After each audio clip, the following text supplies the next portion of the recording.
Neil Diamond has written dozens of really, really great songs. This is a really early one of his, well, 1972, relatively early. And this is, of course, Play Me from his album Moods that came out in 72. There was a string of 3 albums there that were really kind of helped him establish his career. Taproot Manuscript in 1970, then Stones in 71, and then Moods in 72. We had songs like Song Sung Blue and I Am I Said and all of those.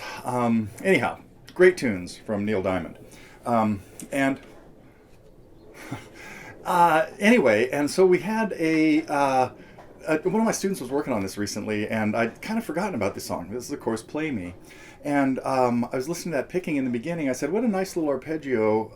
And so many of his songs have this kind of thing in them. So this is just great. Very few chord changes. 3 chords really in the whole song. 3.5, I guess, if we want to think about it.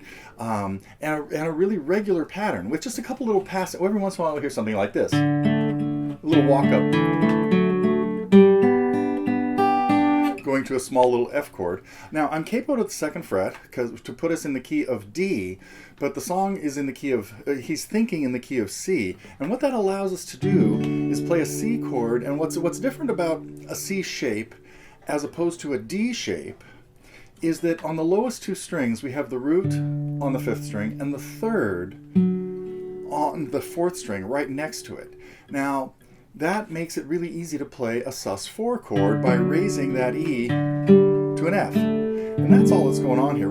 These 2 chords account for 90% of the song. C, not using the 1st string, just playing the 4 middle strings, and C sus4, just by raising the E on the 4th string to the 3rd fret, to an F. Now, later on in the song, in the first verse, that's the only 2 chords he uses.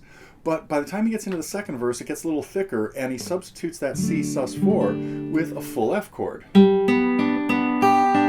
moving it to the small little F. So anyway, we'll break this down. I've got tablature to the whole thing. The singing is a different story, and that is going to be beyond the scope of what I'm going to try to do in this lesson. I am not going to try to sing this for you, but you can work on that on your own. But I'll at least show you how to play the guitar and get through the tune. Coming up, a lesson on Play Me.